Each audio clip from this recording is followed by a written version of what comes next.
All right, welcome back everybody. Today we are going to be talking about FP4, which is factoring trinomials with the greatest common factor.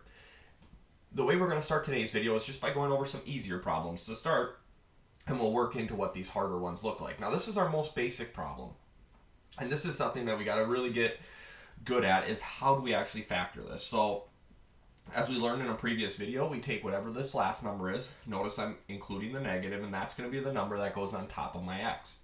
The number that goes on the bottom of my x is going to be 7.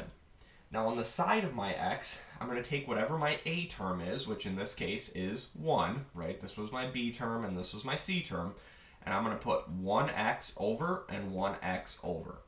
Now down on the bottom of that little fraction there is where I'm going to do my work. I got to find two numbers that multiply to be negative 30 that add to give me a positive 7. And hopefully I can come up with the two numbers of let's change that, positive 10 and a negative 3. Those two numbers would multiply to give us a negative 30, and they would add to give us a positive 7. Now if you're struggling to find those numbers, I would suggest starting by making a list and practicing doing it that way. The more you practice, the better you get at just being able to look at it and kind of see it. Now once you've gotten to this point, what I said before is that you should always treat these like a fraction and reduce them if possible. Since there's a 1 up top, we aren't going to be able to actually reduce them, and that's fine. But what that means is that we're right here at our answer already. So we draw two big sets of parentheses, and then we're going to take 1x plus 10 and fill out the first one, and 1x minus 3 and fill out the second one. And at that point, we're done. We've factored this. Nice job. Now, if we look over here at problem number 2, we're going to notice something that's different altogether. Initially, it has the same structure insofar as there's 3 terms here.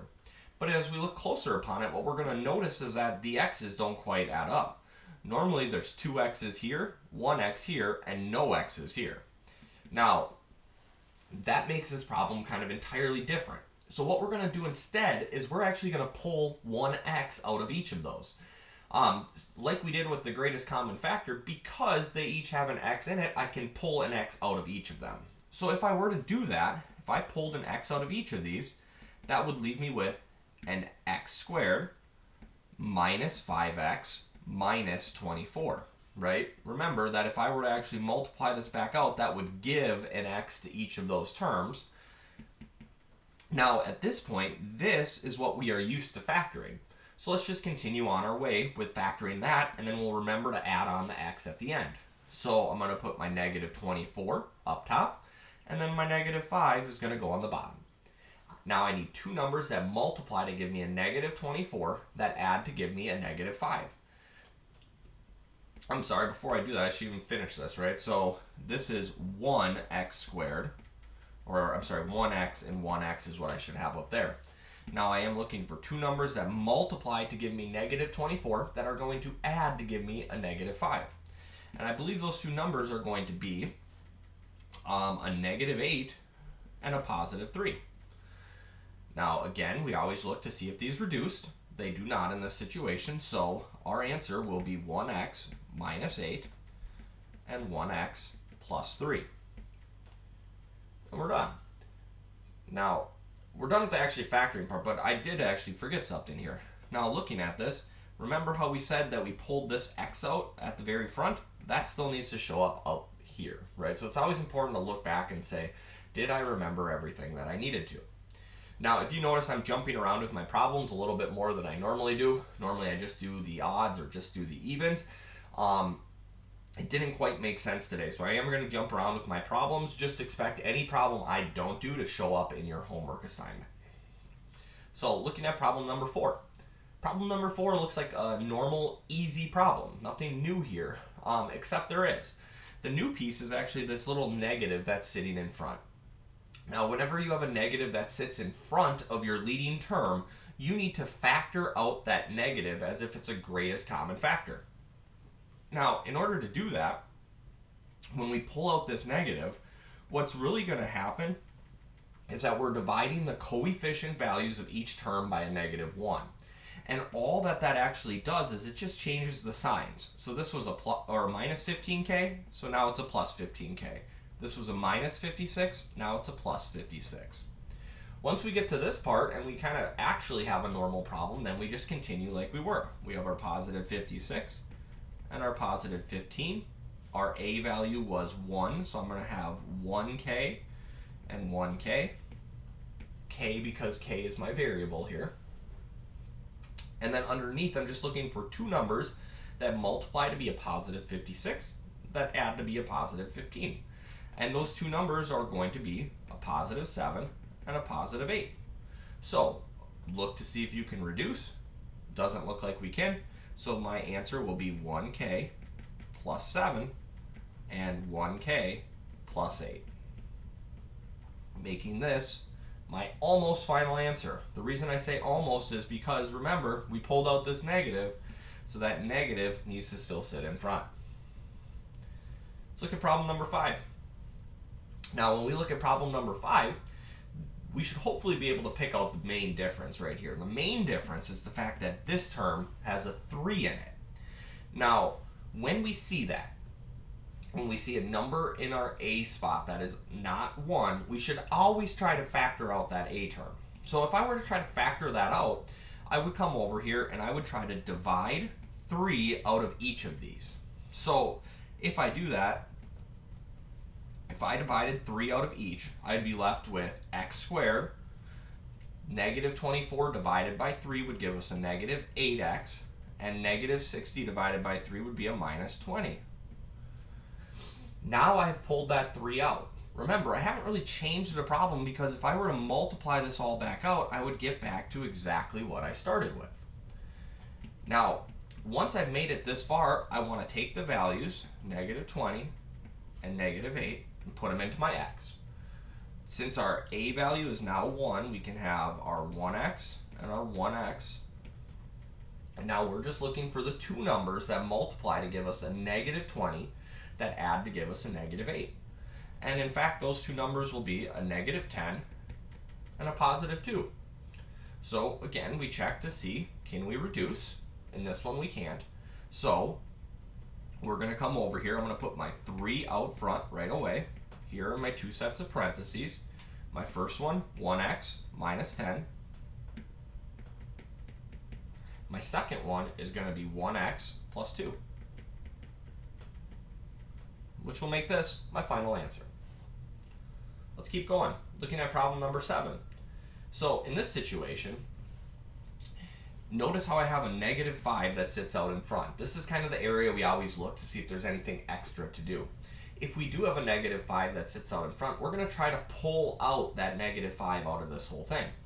So if I were to try to divide each of these terms by a negative 5, I would be left with y squared. Positive 15 divided by a negative 5 would give us a negative 3y. And negative 10 divided by a negative 5 would leave us with a positive 2. Right, so you can always check, right? When I divide this number out of each, right, I'm pulling it out of each using division. If I were to multiply whatever I actually get over here, I should get back to the original. If I don't, I did something wrong. All right, so once I get to here, then I look at this piece. This is now what I'm trying to factor. So I'm going to put my positive 2 up top and my negative 3 on the bottom. My y value is 1, so I have 1y and 1y. Over and over. You're looking for the two numbers that multiply to give you 2 that add to give you a negative 3. Now this one you'd have to play around with the signs a little bit, but you should be able to come up with a negative 2 and a negative 1. They will multiply to give you a positive 2, and they will add to give you a negative 3. Again, always check to see if you can reduce, or we can't in this situation. So my negative 5 is going to drop down. I'm going to have my parentheses, and then I'm going to have 1y minus 2 and 1y minus 1, which will make this my final answer. Let's keep going. Looks like the next problem I have slated, so I think you will be able to handle these other problems that are left here. The next one that I have slated for you is problem number 13. Now, when I come over here and look at problem number 13, again, I notice that I have this negative 4 sitting in front of my x squared. Now, what I want to try to do is divide out negative 4 out of each of these numbers. So if I did that, negative 4, I would be left with just x squared in that first term. Negative 52 divided by a negative 4, I got to check that out myself. Negative 52 divided by a negative 4 would mean a positive 13. So I'm going to have plus 13x sitting over here. And then 120 divided by a negative 4 will give us a negative 30.